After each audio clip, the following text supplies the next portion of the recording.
Rachel Fahrenbach is an author and storyteller learning to embrace her unique design. Through her writing, she invites you to see the gift of Sabbath as a guide for discovering your sense of identity, purpose, and belonging. Rachel is no stranger to being unique. She grew up the oldest of 8 kids in a Christian homeschooling family where she discovered that she was a creative. Learning to embrace her unique design has been a journey, and now she helps others implement a weekly Sabbath practice that gives space to the questions of who am I and why am I here? So, welcome, Rachel. Thank you for having me, Jen. Oh, I'm so glad to have you here. Now, that gave us a little overview of what you do, but why don't you tell us a little bit more about who you are, where you're from, maybe a little bit about you and your own family, not necessarily the family you came from. So I'm married. My husband Steve and I have 3 kids. Our oldest is going to be 10, and she reminds me of that every day these days. And then we have an almost 8-year-old and a 4.5-year-old. And so they are a lot of fun, a lot of work, and all the things, right? Yes. But I love being a mom. I really do. We homeschool, and we live in the Chicagoland area. And Excellent. I don't know if there's any more you want to know about them, but yeah, those are fun ages because you're starting to get a lot of the independence, but you're not quite all the way at the teen attitude. That's coming, but these are the fun years, you know? Yeah, that's what everybody keeps telling me. I do enjoy it. My kids are really creative kids, and so it's fun to walk in on like fort building and invention building and stories that are being written and played out. And so it is a fun age to watch them get to explore the world in that way. Yeah. Oh, that's great. So today, something that you know about is Sabbath and rest. And so we're going to talk about that today. But before we dig into that, let's just back up a little bit and let's start talking about this idea you introduced of embracing who God made you to be. What was it that started you down the path of exploring the idea that being who God created us to be was something that we needed to embrace in the first place? That's a good question. So as from my bio, I kind of felt like an outsider a lot of my childhood and teenage years and even into college. Those different experiences, while I loved being homeschooled, I loved being part of a big family, they did make me feel like I was a little bit on the outside of things. But even more so was the way in which I kind of process the world. I feel things very intensely at times, and I can respond pretty emotionally. And I would get a lot of criticisms for that. I would be told that I was being sensitive or that I shouldn't care what people think of me or different things like that. I was also I could see a lot of different perspectives and a lot of different viewpoints. And that was a little overwhelming at times. And so there was this part of me that would get criticized. And so I started trying to chisel away at that. I wouldn't call myself a people pleaser. Like I wasn't fully somebody who would like just bend to the whims of somebody else. But I did definitely try to get rid of the things that I knew people wouldn't like about my personality. And so that kind of prevailed throughout my life. I got to the point. So you took that criticism to heart. If somebody said this, you really I took it to heart, and and what was even more interesting is that I would hear what other people were saying about people around me, and I would take that criticism to heart too. I was like, oh, note to self, people don't like X, Y, and Z, and I would try to like mold myself. And while not getting rid of myself and completely, I just didn't want to be unliked. And so I about 5 years ago, everything that I knew as stable and good and working and all the things kind of got pulled out from underneath me. Looking back now, I can see that God was working in all those moments, but at the time it felt very lonely. It felt very just kind of everything exploded is what it felt like. Mm. And I suddenly was being faced with this question of like, who am I? Because I thought I was being a good mom. I thought I was being a good spouse. I thought I was being a good friend, thought I was being a good ministry leader. And yet none of those things seemed to be going well. And if they're not going well, then who am I? And at the time, I felt very like disjointed, and through a variety of things, ended up starting to consider the practice of Sabbath. And was in that space of Sabbath that I started to really talk with God about those questions of who am I and what am I here for. And he started answering me and started showing me that it wasn't about what I was doing, but who I was at the core is how he had designed me. And so through that conversation with him, I started to understand, okay, to embrace my unique design meant more than just doing things, but actually living into who I was and not apologizing for that, but or feeling like it was wrong or all these things, but learning what it meant to embrace those things in a way that was submitting to the Holy Spirit at the same time.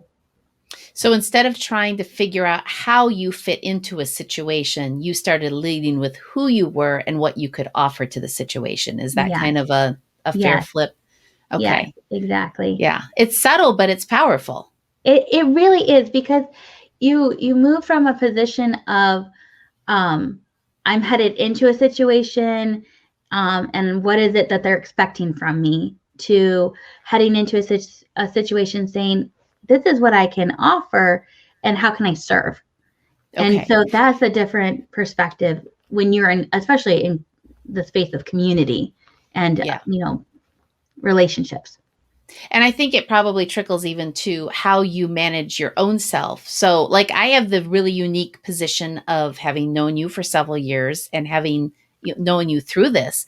And for example, I've always known you as a writer, but I've really seen you transition from being a writer as an aspiration of what you would like to be known for to something that, and something that was tangential to your real life, to really it becoming a core part of who you are every day. So is that kind of what you're talking about with this embracing your unique design? Yes and no. Okay. Because I have to. It's hard with the example of being a writer, because we tend to think of a writer as somebody who publishes things, and what I've come to understand is that there's actually like two different types of writers. Or the two parts of writing. There's the part of like the crafting, the creation, the processing through the written word, and then there's also like the work of being a writer. There's the business side of it. And so I just want to like clarify that what I'm actually learning to embrace both sides of things. But how I came to embrace the craft side of things as part of my identity was a few years ago. I was in a small group, and the small group leader referenced a podcast episode by Emily P. Freeman. In that, I believe it was Welcome Yourself Home or something like that. I can't remember the exact title of the podcast, but she read part of it. And then later on, I went back and listened to the episode.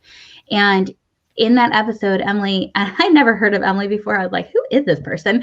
But she had asked this question about, if you were to show up on your doorstep, how would you welcome yourself in? And I was like, that's a very interesting question, because it was in the space of this 5 years where everything felt so chaotic and so like I didn't know who I was anymore. And there was parts of myself that I was like very upset with.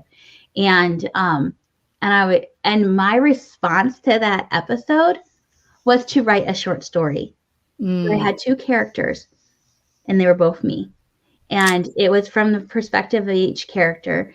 And the two characters talked about each other, once again, both of them being me, but about each other and about the things that they missed about each other and the things that they didn't like about each other. And it really was about who I had become and who I knew I was at my core.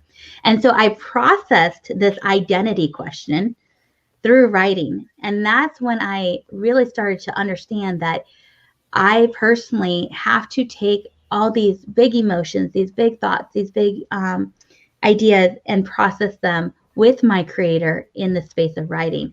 And so for me, that's how I really, when I understood a little bit more tangibly that even if I never published a thing, Right.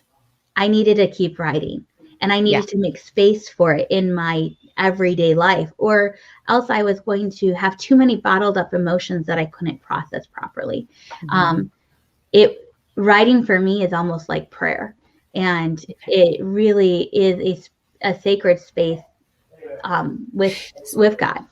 So it required intentionality and moving it from this, pampering, selfish type of enjoyable activity to this is life-giving to me. And that was part of Yes. how you embraced. Okay, that makes sense. Yes. Side note, what's interesting, and I didn't realize all that about the small group and that episode, which I will link to in the show notes. But that same small group, that same episode sent me on my journey of getting to where I am today. So that's just really interesting. It's very funny, isn't it? Cool. I think I've heard you mention that before, and I was like, oh, that's interesting that happened. Yeah. But it's interesting because how did you how did you begin to process that episode? Like, what was your how did you go about analyzing it? It was the beginning of giving me permission to start to say no to what other people wanted from me, and to begin to take things off my plate so that I could be who I was supposed to be, which at that time was mom to the two littles that we had just adopted, and that I didn't have the space in my life to really give them what they needed. So it took a lot of things off my plate, let me figure out who I was, what I'm supposed to be doing, and then intentionally add in whatever supported that. So I think it would be interesting. Like, did you make a list and start crossing those things off, like moving them off your list?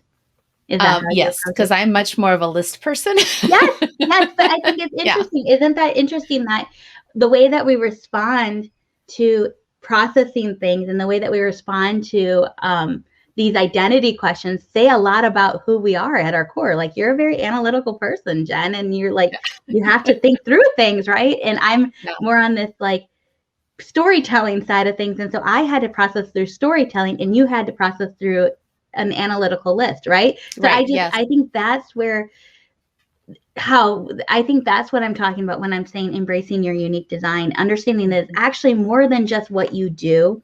It's more than just what you like or what your preferences are. It's about who you are at your core, that the way in which you respond to the world, the way that your hopes and your dreams and your fears, the way that your sin tendencies are, your growing up, your background, all those things inform your community, how your community has shaped you. All those things inform who you are. And one of the things that came out of that exercise of writing the story was this moment where God like showed me, he's like, Rachel, you're trying to chip away at these things. And that's not what I'm calling you to do. I'm not calling you to chisel away. I'm calling you to let me restore them to what they should have been in the first place. And when I realized that embracing my design, my unique design, was not about like being empowered to be more of who I was, it was more about being empowered to become more of who God had designed me to be. That's when I really felt like I had so much peace about it. And I stopped worrying about I still worry at times about making mistakes, and like I am afraid of like people being upset with me, and I'm working on that. That's something I'm trying to hand over to God. But that fear lessened its grip on me a little bit. So you've kind of talked about this journey of embracing your own unique design, but I'm especially curious to know, how did you create the space in your life to do this with children in tow? Because when you have kids, you don't have the luxury of, I will take a day, I will go on a long walk by the waterfront, or, all these things that you normally think of when you ponder or work through a life change. So, a couple ways.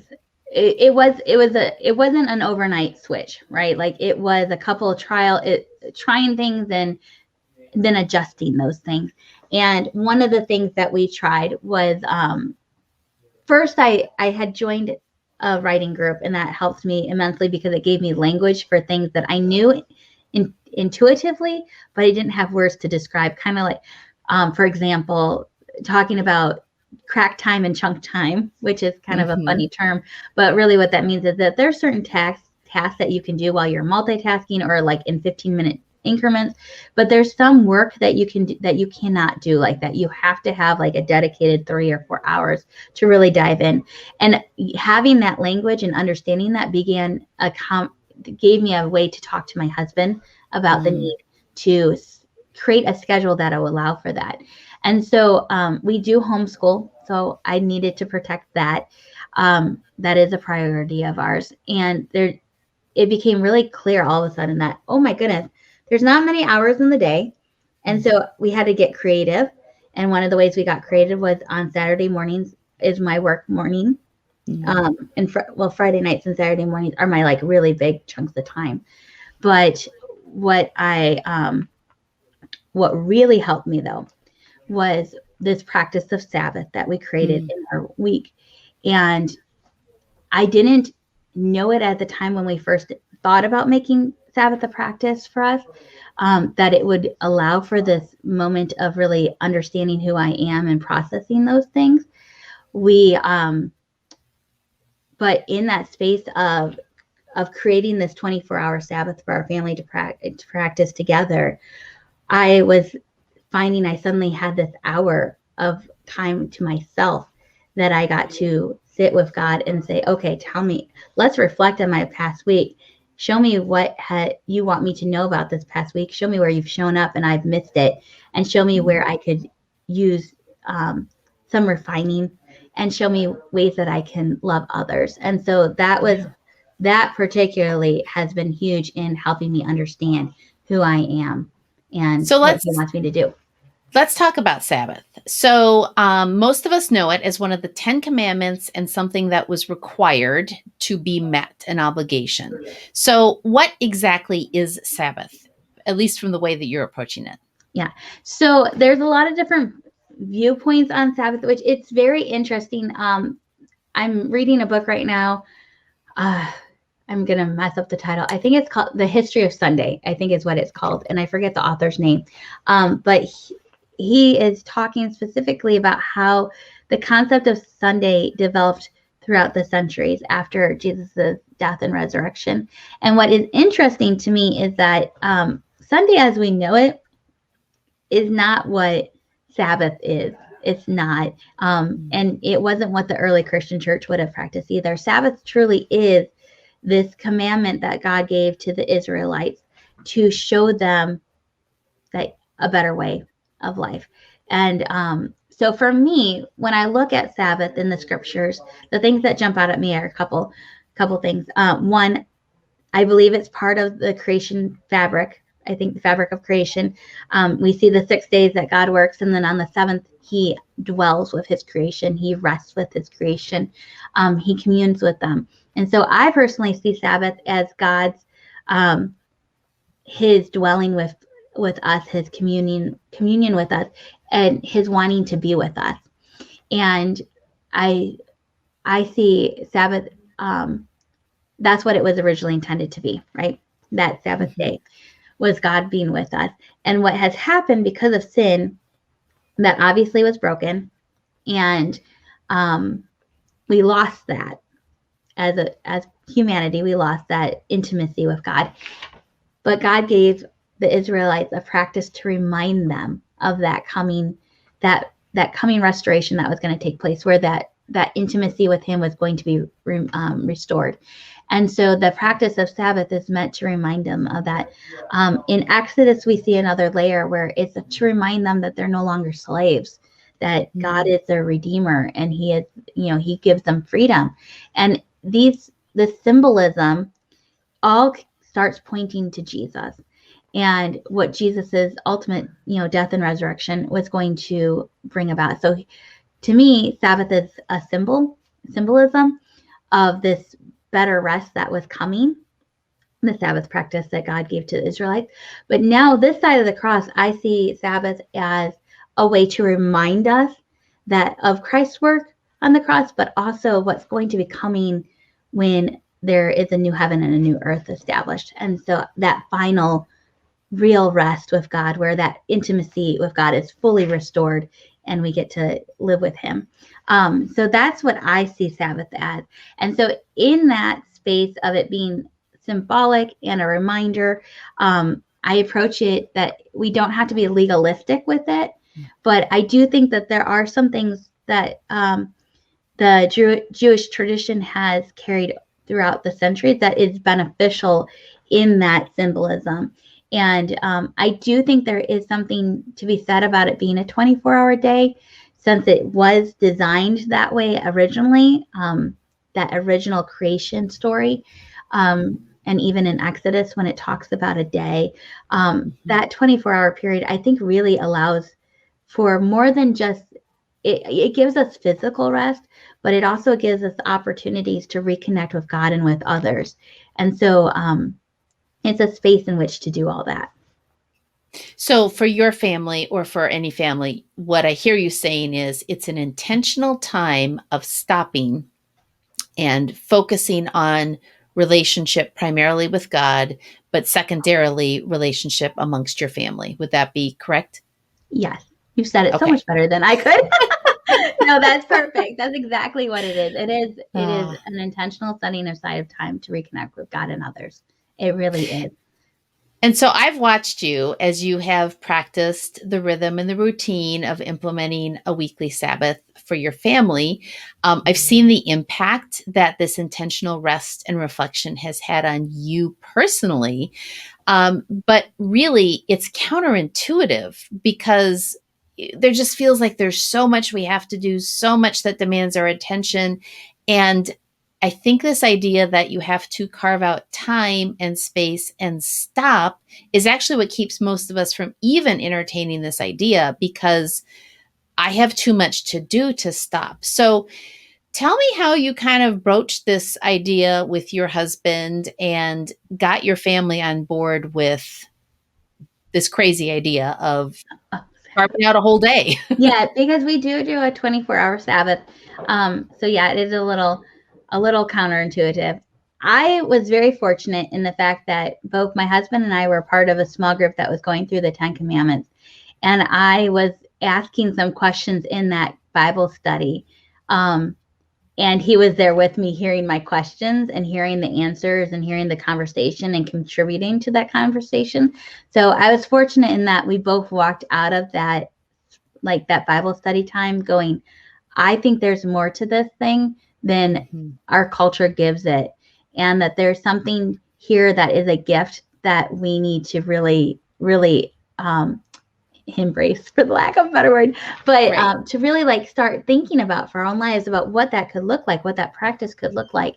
And so it was, I will be honest, like there was a little pushback from my husband. He's like, wait a second, how can we really fit this in? Like our weekends are the only time we have to do things. Like how are we going to like really like devote a whole 24-hour period? And so I started researching it. I started looking into what typically is done. And when I came back to him, I'm like, it's not just about ceasing. It's not just about like, let's not do anything for 24 hours.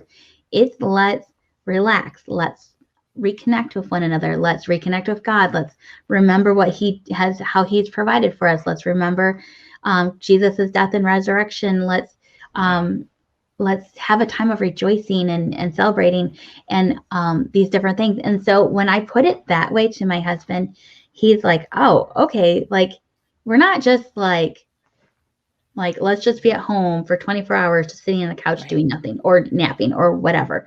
And then, so that was the beginning of the conversation about how we could really tailor it to be something that we enjoyed and delighted in and found life from, instead of just like, I think we do a disservice right now in our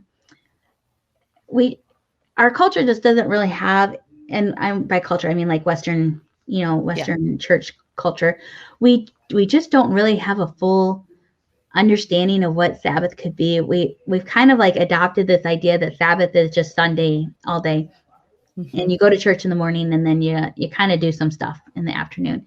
and we're not very intentional with it. And so we really don't have a framework. And so a lot of my husband's hesitation was just coming out of that, like, what is the framework? Like, how do you even do this thing?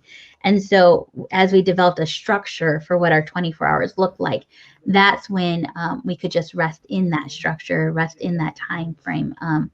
And we know what's going to happen with our Sabbath. We know each week what's going to happen. And I think there's a little bit of release that can happen when you know what's coming. Yeah. And I appreciate that you've said it's intentional, but not legalistic. Because I was at a retreat several years ago that talked about this idea. And one of the women there had a personal 24-hour Sabbath period, but she was like, it starts at, 2:00 on Tuesday. And my family knows at 2:01, they better not interrupt and ask a question. They should have thought of it at 1:59. And I thought it was such a turnoff to me, because I thought, well, this is, why it's not inviting, where what I feel like what you're suggesting is inviting to everyone. And now your kids are little enough, you were able to just sort of tell them this is what we're doing. And you know what, they actually, because it gives them something to look forward to too, because we do a meal together to start our Sabbath time, because we actually do Saturday afternoon, late afternoon to Sunday late afternoon. And it gives them, they know that after our meal, they have one-on-one time with us. That's part of our reconnection with them. And so they're like all about it, because they know they get mom and dad all to themselves for a good 20 minutes or so. And they get to pick whatever they want to do during that time. That's how we've structured our reconnection with them during that 24 hours. They also know that mom and dad won't be working during that time. They know that we're not, if we're on our phones, it's to take a picture or to look up directions somewhere, right? I'm not completely like, oh, our phone is nowhere near me. Like, that's not, right. Because I think it's a I don't have a camera, so I would miss pictures. But and only my phone has a working camera too, so Steve can't even take pictures. But we do, like, they know that these things are true, and they know that they can expect it, and they know that it's going to happen. And so for them, they're like, yeah, we like Sabbath, because Sabbath means we're with mom and dad, and we get their attention, and they're not having to work. So. Now, you had talked earlier about having this hour to sit and pray and reflect and speak with God, which sounds like that is part of how Sabbath has helped you in embracing who you are. But how do you ensure that each person in your family has space to do something like that as well? Or do you? That's a really good question. Yes, we do. So our Sabbath meal has a specific script that I go we read, and in that time frame we remember how God has provided for us through the salvation that Christ brings.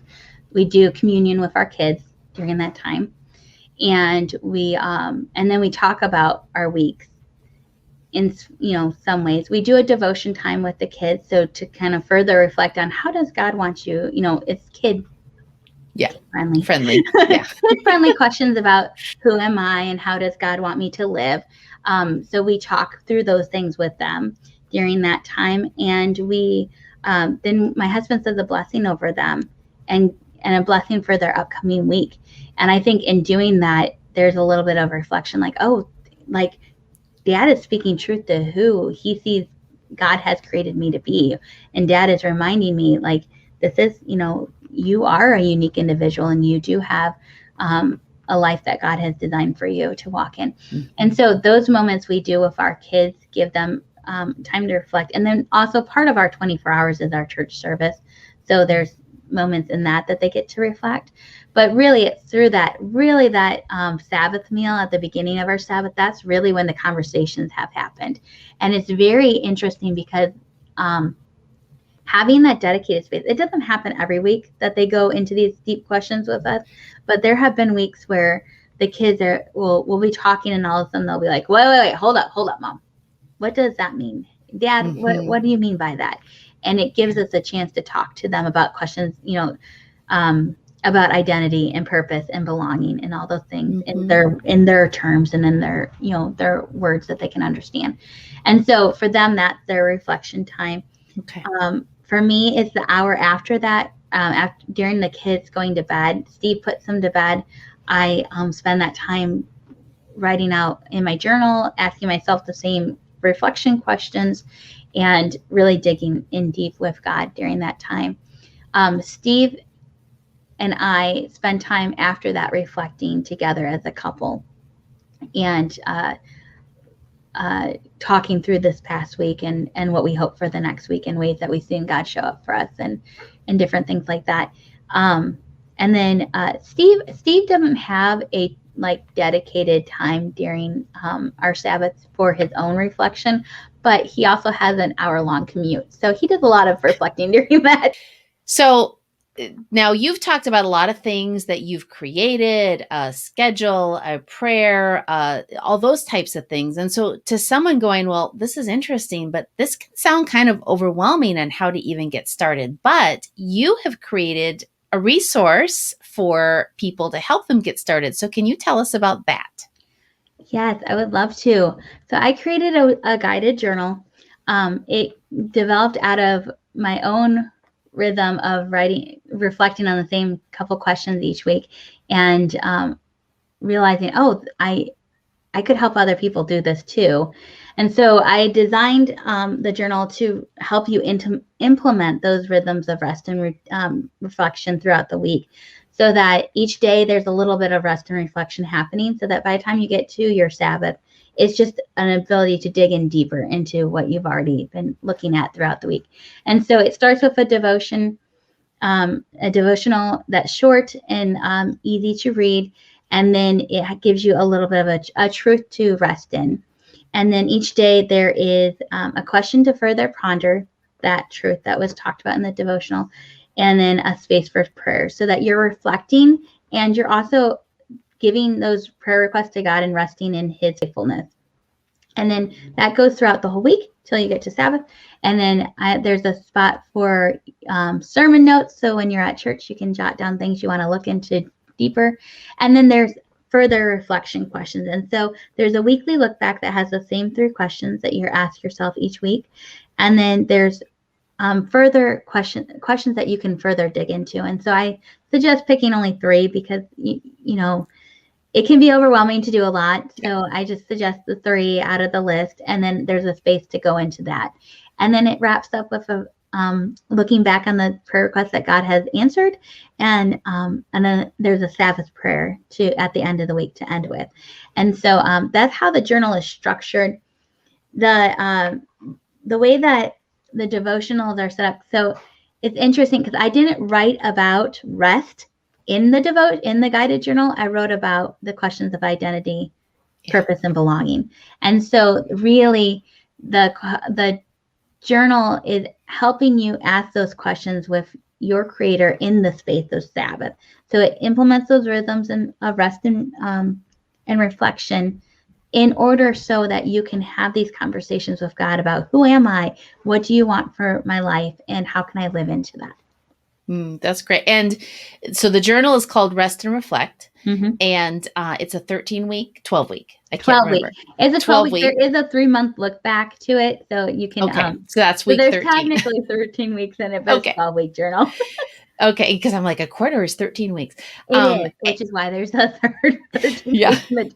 Because you and I both know we're like rule followers. Like there's 13 weeks in the month. It has to have the 13 weeks in the journal. 13 weeks in the quarter.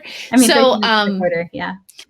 But you have it set up so it's day 1, day 2. So if you say my Sabbath, because of how I work, is going to be Thursday dinner to Friday morning, you can adapt it for yourself. It's not rigid in that regard. Yes, okay. I kept it very generic because it says day 1, and even the weeks are generic too, so that it doesn't matter where you start in the year with the journal. You can just start that week. Okay. So for the mom listening who is juggling all the things, family and work, and since she's going to order this journal right after this interview is done and she's not going to have it for a few days, what is one thing that she could do today to start moving into a place of Sabbath rest? So I would say the one thing she could do would be to pick a day. Just start with that.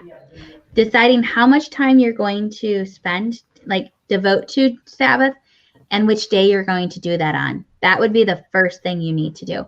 From all else, that's kind of like your anchor point. When you know that, then you can prepare for it. You can plan for it. You can figure out what the structure was going to look like. But until you get that anchor point in there, you really can't move forward. So that's what I would suggest doing. Figure out, are you going to start with 1 hour a week? Are you going to try to do 10 hours? Are you going to do a full 24 hours? Start there and then decide, okay, which day of the week is this going to happen on? And then just commit to it and just do it. So be intentional. Pick the date, put it on the calendar, protect it. And I suppose as mom, she could decide to start with an hour for herself before she begins to pull her family into this practice as well. Yes, you could do that. That would be, if you're hesitant, if you're like, I don't understand or I'm not sure how this would work with everybody else, give it an hour.